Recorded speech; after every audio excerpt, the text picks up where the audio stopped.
Et salut à toutes et à tous, c'est Riobix. Et aujourd'hui, nous sommes là pour le troisième épisode pour les pronostics de la Coupe du Monde féminine. Et donc, qui dit troisième épisode, dit le round 3, qui représente la troisième et dernière journée pour la phase de groupe de la compétition. Donc, rapidement, on va revenir au round 2, donc deuxième journée de phase de groupe, pour récapituler ce que j'ai fait. Nigeria-Corée du Sud, j'ai eu le bonus. J'ai totalement raté, hein. Je pensais les Coréennes plus fortes et il s'est avéré que c'était totalement l'inverse. Allemagne-Espagne, j'ai donné un but de trop pour les Allemandes. J'ai quand même, voilà, donc c'était plutôt assez proche. France-Norvège, j'ai eu le résultat exact, comme pour France-Corée du Sud, comme quoi j'arrive bien à prédire les matchs de la France pour le moment. Australie-Brésil, le match s'est déroulé totalement à l'inverse de ce que je pensais. Il y a bien eu une victoire sur une petite marge, mais c'était les Australiennes qui ont gagné. Afrique du Sud-Chine, j'ai, comme pour Allemagne-Espagne, donné un but en trop pour les Chinoises. Japon-Écosse, j'ai eu le score exact. Jamaïque-Italie, les Jamaïcaines ont été moins résistantes que ce que j'avais prévu. Angleterre-Argentine, j'ai mis un but de trop pour pour l'Angleterre, pardon. Pays-Bas-Cameroun, j'ai eu la différence de but. J'ai juste oublié un but de chaque côté. Canada-Nouvelle-Zélande, troisième match avec un résultat correct, donc ce qui fait quand même que ce round 2, je l'ai plutôt bien géré au global. Suède-Thaïlande, j'ai oublié le but de la Thaïlande. Et enfin, États-Unis-Chili, j'ai eu la différence de but. C'est juste que le Chili n'a pas marqué.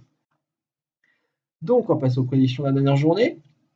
Donc, Chine-Espagne à partir de demain à 18h. Donc, au début du tournoi, je pensais que la Chine était meilleure. Mais bon, les équipes sont coude à coude, hein, pour les deux au classement.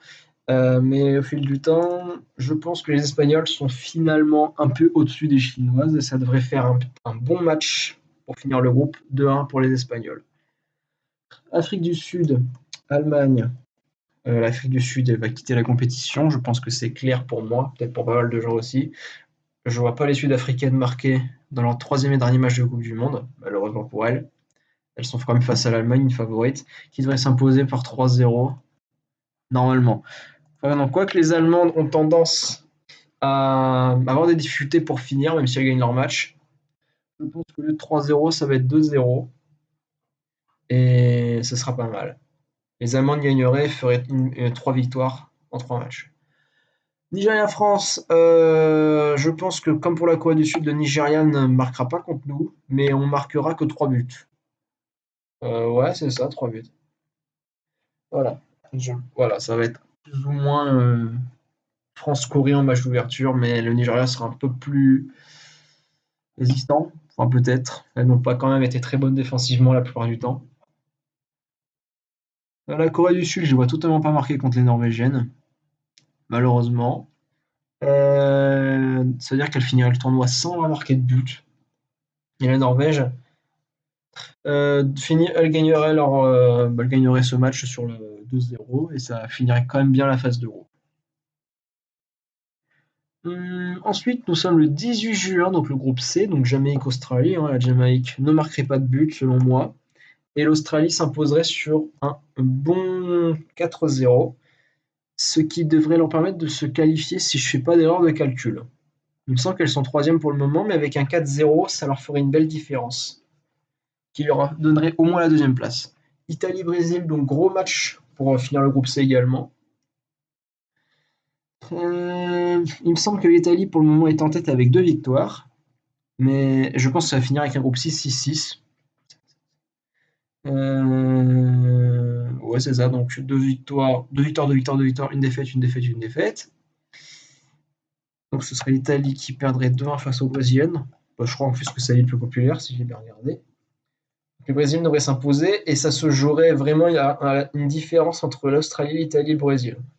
Mais dans tous les cas, les trois équipes iraient en huitième. Le Japon contre l'Angleterre. Bah, je suis clairement pour les Anglaises, hein. Je verrais un 2-0 pour les Anglaises. Et les Japonaises, anciennes championnes en 2011 et finalistes en 2015, prendraient la deuxième place pour les huitièmes. Écosse-Argentine, un partout, la prédiction populaire. Ok. C'est un match nul en prédiction populaire, c'est assez inédit. En tout cas, l'Argentine a joué beaucoup le bus pendant les deux premiers matchs, alors que l'Écosse s'est un peu plus mise en avant. Je pense que les Écossaises vont s'imposer sur une petite marge de 1-0. Voilà. Euh, alors, Cameroun-Nouvelle-Zélande. Alors, clairement, c'est c'est un match où je n'ai aucune idée. Alors, aux prédictions populaires, un partout. Je suis pour la Nouvelle-Zélande. J'espère que la Nouvelle-Zélande va gagner 2-1. C'est entre le Cameroun et la Nouvelle-Zélande, je préfère la Nouvelle-Zélande. Je m'excuse aux supporters du Cameroun, mais bon, mon choix, c'est la Nouvelle-Zélande et j'adore plus cette équipe. Encore en groupe E le 20 juin, donc nous allons Pays-Bas-Canada, qui est un autre gros match, enfin, un autre match serré quand même dans ce groupe. Alors beaucoup de gens diraient les Pays-Bas, mais moi je vais être contre les autres. Enfin, je dirais bien Pays-Bas gagnant, mais je sens que c'est les Canadiennes. Cette série, Canada-Pays-Bas, ouais, ça va être tendu. Je verrais bien le Canada s'imposer. Enfin, on va finir avec le groupe F, donc Suède, États-Unis. Donc les États-Unis qui ont totalement explosé les compteurs de buts, notamment avec le 13-0 contre la Thaïlande et un 3-0 contre le Chili, si je ne me trompe pas tout à l'heure. La Suède qui s'est plutôt bien débrouillée, qui est également huitième de finale maintenant, mais il y a quand même une différence entre la Suède et les États-Unis. Alors, je pense que les Suédoises ont quand même réussi à marquer un but contre les États-Unis. Mais je verrais bien les États-Unis s'imposer 3-1 contre les Suédoises et finir le groupe avec 3 victoires, donc 9 points. Ce qui les mettrait en bonne position pour les huitièmes de finale. Euh, Alors, Thaïlande-Chili. Déjà, d'un côté, on a la Thaïlande qui a été totalement désastreuse pendant les deux premiers matchs. On peut le dire, elles ont été désastreuses. En 2015, déjà, c'était moyennement ça, mais elles avaient remporté un match. Cette année, elles sont clairement hors du tournoi mentalement. Même sportivement, je pense qu'il y a l'équipe de Thaïlande a que des problèmes cette année. Et donc, saura sûrement perdre son dernier match. Je dirais non, on va dire 4-1 contre le Chili. Voilà, les Thaïlandaises ont de quoi marquer au moins un but contre le Chili, je pense. Je rappelle que le Chili joue son premier mondial pour la Coupe du Monde féminine. Mais bon, le Chili a de quoi quand même faire une belle victoire pour finir la phase de groupe quand même. Si je devais mettre mon bonus, je le mettrais directement sur Chine-Espagne. Je pense que c'est un bon bail. Qu'est-ce qui se passe si je mets 580? Ouais, bon.